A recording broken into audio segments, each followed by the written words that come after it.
बोलो गीता माता की जय। ओम श्री परमात्मने नमः। श्रीमद् भगवद गीता प्रथमो अध्याय 26वां श्लोक। तत्र पश्य स्थितान् पार्थ पितृनथ पितामहान् आचार्यान् मातुलान् भ्रातुपुत्रा पुत्रान् सुखींस्तथा ससुरान् शच हृदश्च चैव सैन्योर्भयोरपि तत्र पश्यते सैन्योर्भयोरपि। जब भगवान ने अर्जुन से कहा कि इस रणभूमि में इकट्ठे हुए कुरुवंशियों को देख, तब अर्जुन की दृष्टि दोनों सेनाओं में स्थित अपने कुटुंबियों पर गई। उन्होंने देखा कि उन सेनाओं में युद्ध के लिए अपने अपने स्थान पर भूरिश्रवा आदि पिता के भाई खड़े हैं, जो कि मेरे लिए पिता के समान हैं। भीष्म सोमदत्त आदि पिता में खड़े हैं। द्रोण कृप आदि आचार्य विद्या पढ़ाने वाले और कुलगुरु खड़े हैं। पुरुजित कुंती भोज शल्य शकुनी आदि मामा खड़े हैं। भीम दुर्योधन आदि भाई खड़े हैं। अभिमन्यु घटोत्कच लक्ष्मण दुर्योधन का पुत्र आदि मेरे और मेरे भाइयों के पुत्र खड़े हैं। लक्ष्मण आदि के पुत्र खड़े हैं, जो कि मेरे पौत्र हैं। दुर्योधन के अश्वत्थामा आदि मित्र खड़े हैं, और ऐसे ही अपने पक्ष के मित्र भी खड़े हैं। द्रुपद शैब्य आदि ससुर खड़े हैं। बिना किसी हेतु के अपने अपने पक्ष का हित चाहने वाले सात्विकीकृत ब्रह्मा आदि स्वर्द भी खड़े हैं। त्रुटियों के लिए क्षमा प्रार्थी हूँ। 27वां श्लोक शुरू।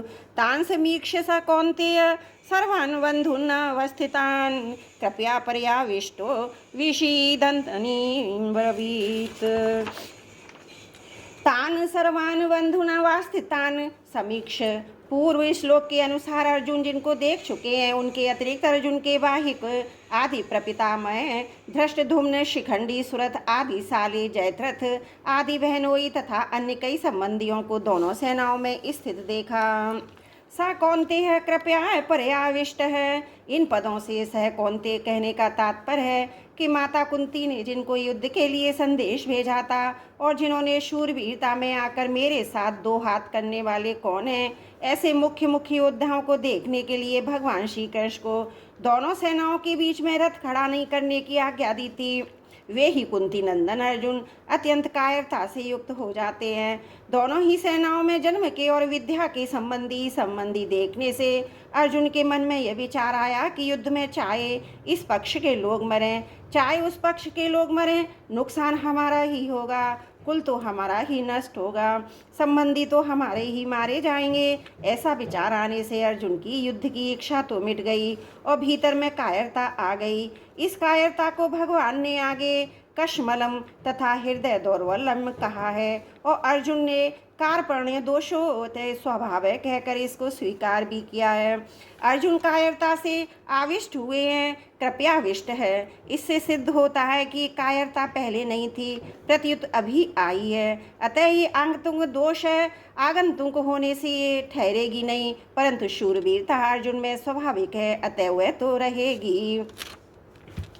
अत्यंत कायरता क्या है? बिना किसी कारण निंदा तिरस्कार अपमान करने वाले, दुख देने वाले, बैरभाव रखने वाले, नाश करने की चेष्टा करने वाले दुर्योधन दुशासन शकुनी आदि को अपने सामने युद्ध करने के लिए खड़े देखकर भी उनको मारने का विचार न होना, उनका नाश करने का उद्योग न करना, ये अत्यंत कायरता रूप दोष है। यहाँ अर्जुन को कायरता रूप दोष ने ऐसा घेर लिया कि अर्जुन आदि का अनिष्ट चाहने वाले और समय समय पर अनिष्ट करने का उद्योग करने वाले हैं, उन अधर्मियों पापियों पर भी अर्जुन को करुणा आ रही है। गीता पहले अध्याय का 35वां और 46वां श्लोक। और वे क्षत्रिय के कर्तव्य रूप अपने धर्म से च्युत हो रहे हैं।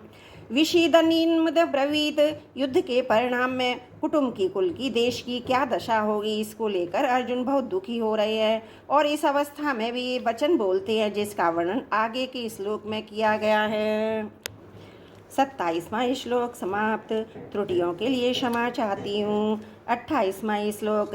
दृष्टिवेवं स्वजनम कृष्णयूत्सवं समुपस्थितं सीदन्तीमं गत्राणि मुखं च परिशुष्यति बेपथ्योश्च शरीरे में रोमहर्षश्च जायते गाण्डीभवं स्त्रतंसते हस्तात्वक्त चैव परिदहते नाचा शक्यो न भयवस्थितं भ्रवतीव चेमे मनः। अर्जुन बोले, दृष्टमेव स्वजनम कृष्ण युत्सवम समुपस्थितम। अर्जुन को कृष्ण नाम बहुत प्रिय था। वह संबोधन गीता में 9 बार आया है। भगवान श्री कृष्ण के लिए दूसरा कोई संबोधन इतना प्यारा नहीं आया। ऐसे ही भगवान को अर्जुन का पार्थ नाम बहुत प्यारा था, इसलिए भगवान और अर्जुन आपस की बोलचाल में ये नाम लिया करते थे और बात लोकों में भी प्रसिद्ध थी। इसी दृष्टि से संजय ने गीता के अंत में कृष्ण और पार्थ नाम का उल्लेख किया है। यत्र योगेश्वर कृष्णो यत्र पार्थो धनुर्धर। धृतराष्ट्र ने पहले संवेता युत्सव कहा था और यहाँ अर्जुन ने भी युत्सवम समुपस्थितम कहा है, परंतु दोनों की दृष्टियों में बड़ा अंतर है। धृतराष्ट्र की दृष्टि में तो दुर्योधन आदि मेरे पुत्र हैं और युधिष्ठिर आदि पांडु के पुत्र हैं, ऐसा भेद है। अतः धृतराष्ट्र ने वहाँ मामका और पांडवा कहा है, परंतु अर्जुन की दृष्टि में ये भेद नहीं है। अतः अर्जुन ने यहाँ स्वजन्म कहा है, जिसमें दोनों पक्ष के लोग आ जाते हैं। तात्पर्य है कि धृतराष्ट्र को तो युद्ध में अपने पुत्रों के मरने की आशंका से वह शोक है, परंतु अर्जुन को दोनों ओर के कुटुंबियों के मरने की आशंका से शोक हो रहा है कि किसी भी तरफ का कोई भी मरे, पर वह हमारा ही कुटुंबी है। अब तक दृष्टवा पद 3 बार आया। दृष्टवा तू पांडवानीकम व्यवस्थितानु दृष्टवा धार्तराष्ट्रानु। यहाँ दृष्टवेवं स्वजनम, इन तीनों का तात्पर्य है कि दुर्योधन का देखना तो एक तरफ का ही रहा, अर्थात दुर्योधन का तो युद्ध का ही एक भाव रहा, परंतु अर्जुन का देखना 2 तरह का हुआ।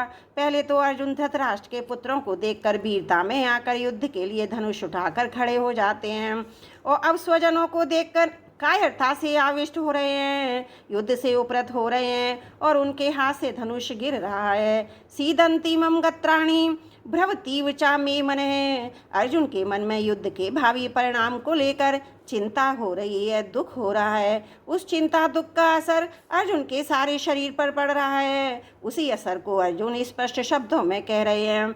मेरे शरीर का हाथ पैर मुख आदि एक एक अंग अवयव शिथिल हो रहा है, मुख सूखता जा रहा है, जिससे बोलना भी कठिन हो रहा है। सारा शरीर थर थर काँप रहा है, शरीर के सभी रोंगटे खड़े हो रहे हैं, सारा शरीर रोमांचित हो रहा है। जिस गांडीव धनुष की प्रत्यंचना की टंकार से शत्रु भयभीत हो जाते हैं, वही गांडीव धनुष आज मेरे हाथ से गिर रहा है।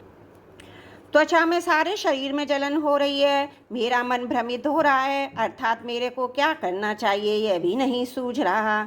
यहाँ युद्ध भूमि में रथ पर खड़े रहने से भी असमर्थ हो रहा हूँ। ऐसा लगता है कि मैं मूर्छित होकर गिर पड़ूंगा।